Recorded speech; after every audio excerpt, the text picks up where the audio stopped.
What is up, wrestling fans? Once again, we are back with the OTR Network podcast, I think we're episode number 5. I am your host again, the best in the world, Chris. And as always, joining me is the phenomenal one, AJ. Well, hello, everybody. Yep. Pretty not a slow week this week, but since we're both on location at different locations than we normally stream, we figured we'd give you a stream, but it's not going to be as in depth as we normally do. So let's go ahead and kick things off with the Raw rundown. First this week, obviously the big news, big surprise is Shane McMahon's return to the WWE. He returns at the opening, which I knew that Vincent J. McMahon, whatever that award was going to be a setup for something. I just didn't know what. And him giving it to Stephanie was just kind of like, okay, whatever, who cares? But it set up Shane McMahon coming out. Shane basically saying that he has some type of control over the company due to something that the ratings being down and stock being down and stuff like that, which their stock is kind of down. And so it basically sets up a match for this Wrestlemania between Shane and The Undertaker in a Hell in a Cell match. If Shane wins, he gets control of Monday Night Raw. If The Undertaker wins, then Vince McMahon owes Shane nothing. I don't know if you were ever a big fan of Shane McMahon, but I always was, because I thought he was like one of the most athletic wrestlers they had, which is kind of crazy. But yeah, that part I got real hyped for. This is the most stupidest thing I've ever experienced for WrestleMania.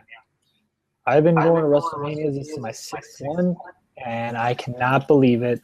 The fact that they're doing this match. I don't want The Undertaker to lose, at least to Shane McMahon. If he's going to lose, let him lose to someone else. Shane McMahon, he can be a match against someone that's a cruiserweight, someone that's a little smaller, not against The Undertaker. It's lopsided. It's not the best ideal thing. Was I excited to see Shane McMahon? Yes, but the stipulation that it put him in, not happy about.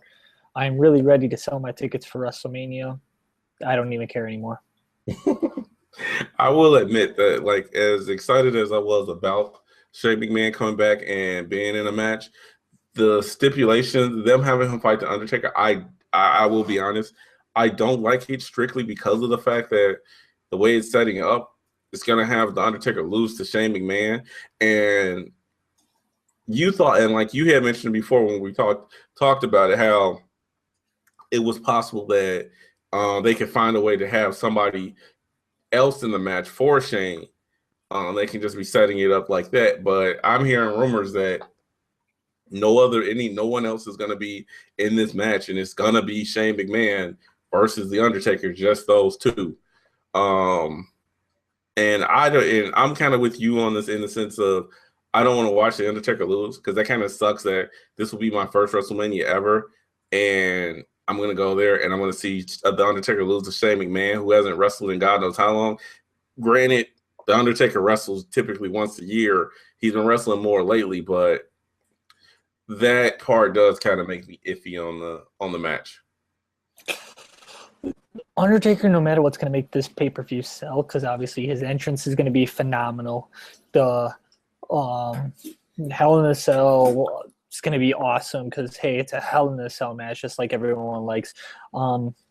It's just the problem is you cannot put those two together. You heard me say when this was all announced that I'm like, there has to be something, like this has to be changed. Like there's absolutely no way. Shane McMahon, I feel like, is going to have a heart attack in the middle of this ring. He's already sweating up a storm just talking on the mic.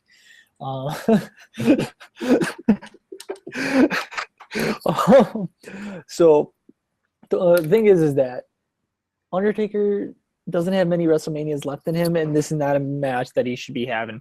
This could have been the perfect opportunity to get Goldberg, someone in the past, back, and obviously that is not something that's going to be happening. So, yeah. Okay, so we know your opinion on the situation.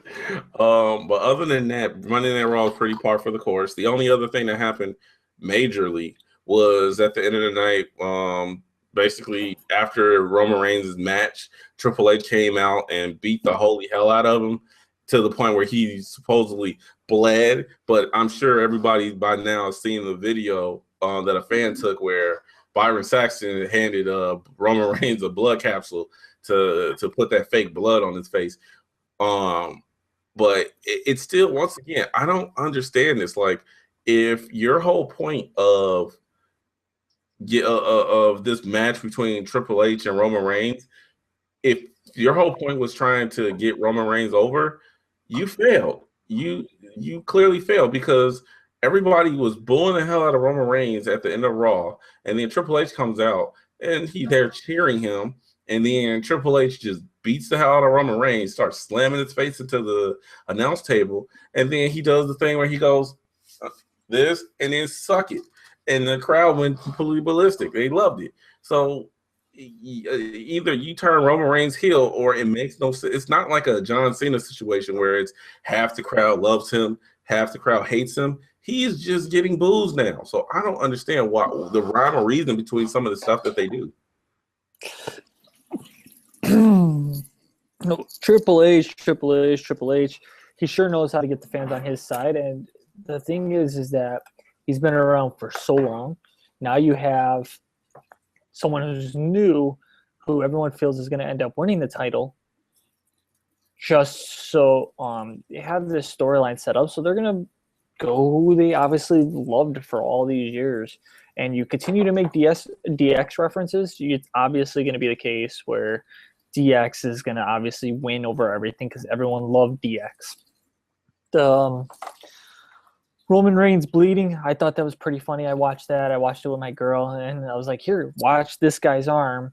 And you could totally see that he got close and just handed him something. Now, did he cut himself or was it a blood capsule? Obviously, we don't know. No, I guarantee no, it's a blood capsule because you see Roman Reigns smearing it over his face. When you blade yourself, you don't have to smear the blood on your face because if you cut yourself here, it's a spot where you bleed profusely, but you're not cutting like an artery. So the blood's going to come down your face and you're going to be bleeding if you cut yourself here.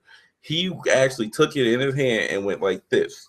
So that's how you know that it was a blood capsule because it wasn't real blood. Well, let's see you do it right now. Let's see you do that for the fans. Cut your head for me right now. All right, I'll be right back. No. I guess the reason why they did that is because they wanted to write Roman Reigns off for a couple weeks since he actually did have to have surgery on his septum because due to probably an injury that he suffered like a while ago, so they needed to write him off for a couple weeks. That's the reason why they did it, but they found a way to make it I would think you found a way for him to write him off in a couple weeks and maybe make it so that people, when he comes back, are like, "Yay, Roman Reigns is back." No, they found a way to make it so that nobody gives a crap, and Triple H is more over than he was before that incident happened. So I don't know. Raw was, like I said, Raw was Raw. Some of the stuff that they did, I don't understand it. So it's whatever. Yep. Well, the other thing that you missed that was on Raw, and I know you said it's whatever, is Brock Lesnar, Roman, Dean Ambrose. They set up a match for WrestleMania. I love the part where he stepped on Dean Ambrose's head. That was pretty cool. Yeah. Okay. Yeah. That was fine. And although I'm getting tired of the whole, Brock Lesnar beating the holy hell out of Dean Ambrose, and then Dean Ambrose is like, "Yeah, that's the best you got." Like he's been doing that for weeks. I get it. He's beating the hell out of you, and he's not doing enough to kill you. We get it. Just do something else. Well, and the same thing is like what Roman Reigns did last year at WrestleMania. He's like, if he bleeds, then he's human and he could be beaten, and then he ends up getting beaten at WrestleMania. So, yeah, that's how it's going to be. Yeah, but anything else that we're missing on Raw? Because that was literally the only thing I remember. Everything else is just whatever. Yeah, that was the most exciting bits of it. Oh, okay. Fair enough. All right. Next up is as always, is our WWE Network coverage. First off, Edge and Christian show that reeks of total awesomeness sucks. Like, maybe it's not my type of humor, but that show sucks. I'm sorry. It was boring. I watched the first episode that came on after Fastlane, and it was so boring. I didn't even bother watching the second episode. So yeah, I could tell you that they were boring during the segment, during the event, so that made me not want to watch it. And then from there, they weren't that bad during the event when they had with New Day. It's just that when League of Nations came out, that turned it into a complete suck. Well, I could tell you I was bored out of my mind, and so I was unhappy with it. So I tried to watch a little bit, and I ended up turning it off after about 5 minutes. It's like jackass humor, which I didn't really care for. Yeah. All right. Next up is our Total Divas recap. This episode, the big thing about the episode, surprisingly, was Rosa Mendez. Well, no, there was two things. First was Rosa Mendez because, as you all know, Rosa Mendez is pregnant. And yeah, she's pregnant, and her boyfriend, this is something I didn't know, is that Rosa Mendez is pregnant, but she had only been with that dude for she only been with him at this point of this episode like 6 months. And I think she's like 3 months pregnant. So well, that's shocking, but hey, your pregnancies happen from one night stand. So hey, what else is new? Message to the kids, wrap it up. But don't be a fool, wrap your tool. Yeah. But the big thing is that her boyfriend is an atheist and her mom is very religious, and she didn't know how her mom was going to react because he doesn't pray at the table, and she wants her baby to be baptized, and he's like, no, I don't want to. I said it. Yeah, I stick with it. I don't want it baptized. Blah blah blah. I mean, I guess whatever. That was the main thing about the episode. The other thing was with Nikki Bella like having separation and anxiety because I guess her, John, and Bree were talking about how every time they're out in different hotels and stuff like that, Nikki can't sleep by herself because she has to be with somebody and she can't be alone. And so it basically covered the fact that I guess Nikki suffers from like anxiety over death because her grandfather died. I think they were like 21 or something like that when their grandfather died. So because of that, she doesn't like to be by herself. So they were basically talking about that.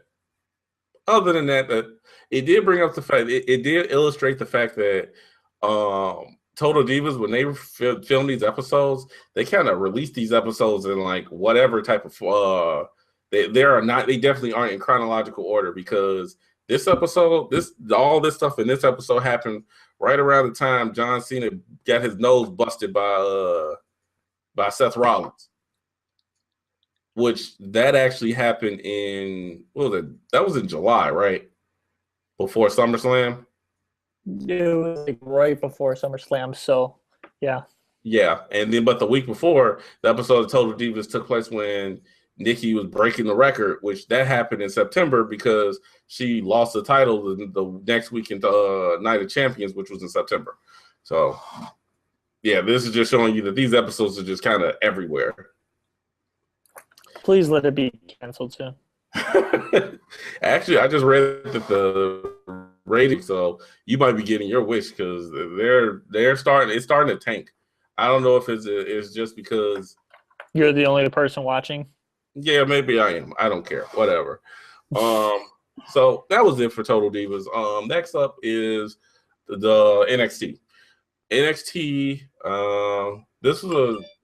This is the episode of NXT, which, like I said, is pre-recorded, and they basically took 3 NXT episodes and pre-recorded it in the same night.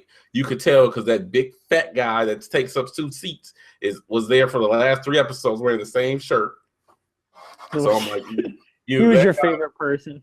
That guy is there every weekend, every weekend, wears the same shirt and takes up those same 2 seats, or they film them all at once. But the main things that happened on NXT were what was it? American Alpha versus Blake and Murphy.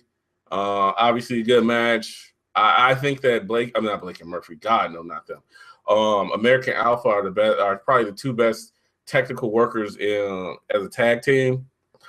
Other than that, William Regal announced the 2 out of 3 falls match between Sami Zayn and Samoa Joe. And then the main event was, and I actually was right about this, the main event for NXT was Carmella and Bayley versus Nia Jax and Eva Marie. Once again, Nia Jax does all the work. Eva Marie comes in. The only thing Eva Marie can do is take hits, and even that, she looks kind of dumb doing it.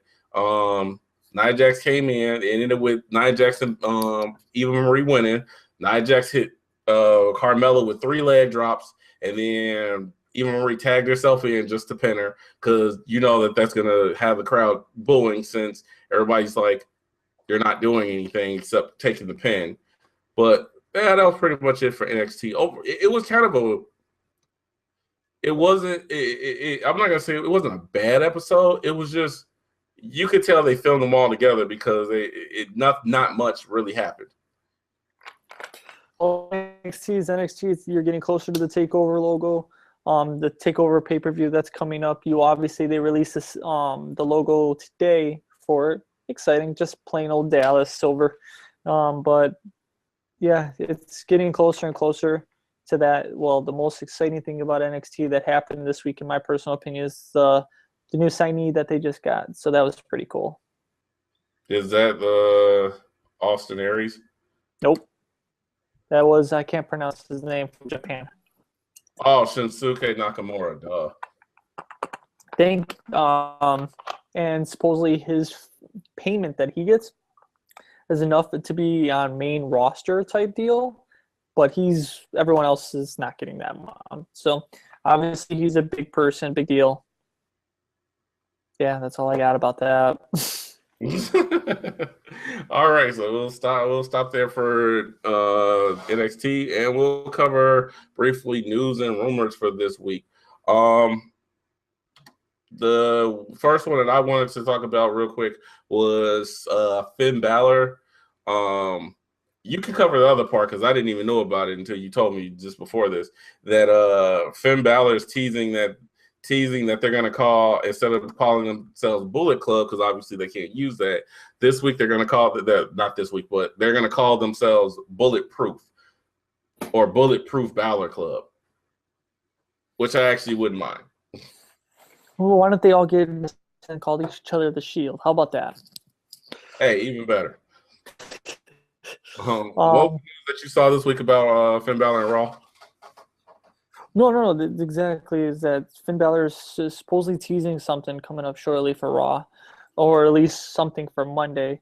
Could be maybe he's hinting at coming up. It could be he's hinting at maybe Carl Andrews coming up and going to be maybe showing up on Raw. It's hard to say, but I do know Finn Balor is teasing something for Monday, maybe some special announcement. But you also had Kelly. She just got married. Congratulations to her. Yeah, she's been dead to everyone, so.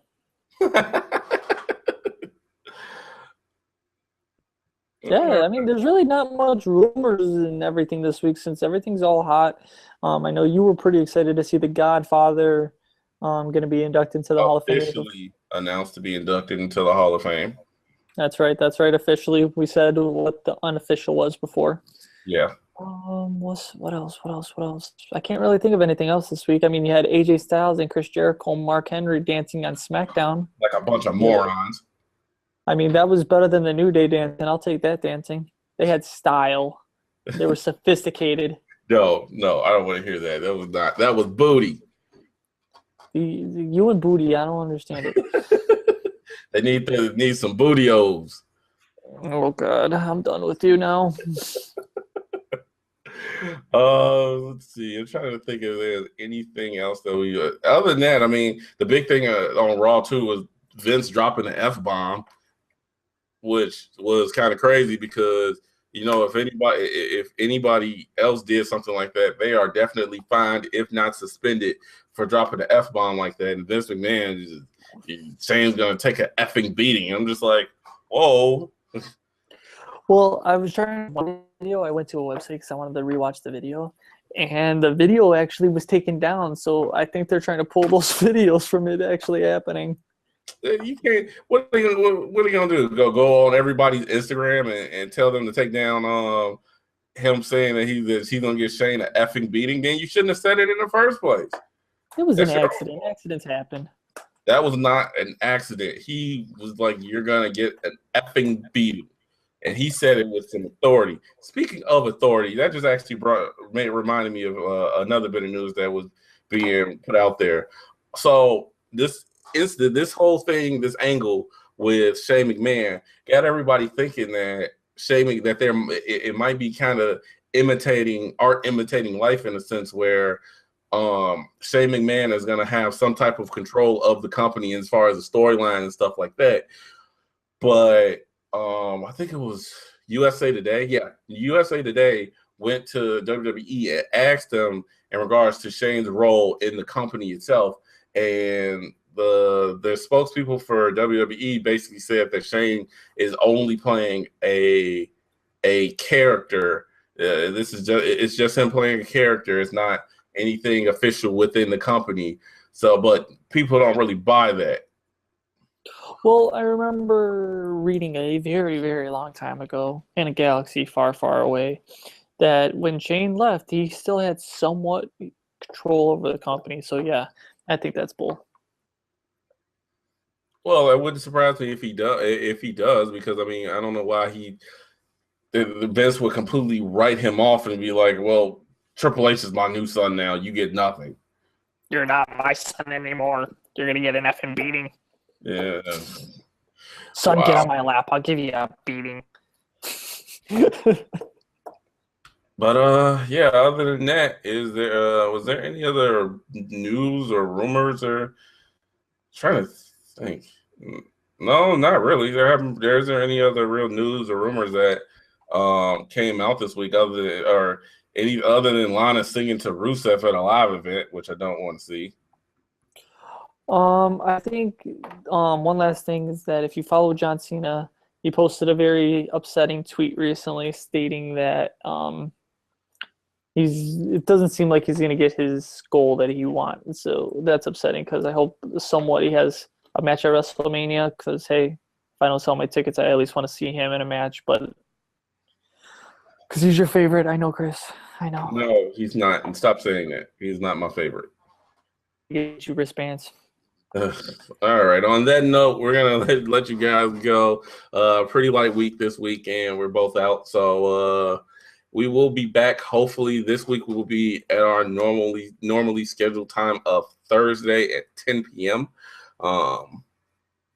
So that you all can check us out. Also, once again, follow us on Twitter at twitter.com/OTR network. That's right. That's right. Please subscribe to our YouTube if you haven't already. That's how you see all of our beautiful faces up there when we come out with maybe some other videos for you. And speaking of the videos, one quick note before we let you go as well is that we will be doing some more top 5 videos within the coming weeks. All the top 5 videos that we'll be doing will be related to WrestleMania in one way or the other. Be on the lookout for that. We will be tweeting out our first top 5 WrestleMania video. Let you guys know what top 5 it will be. But other than that, that's it for now. I am the best in the world, Chris. I am the phenomenal AJ. And we will catch you guys later. Have a good night, guys.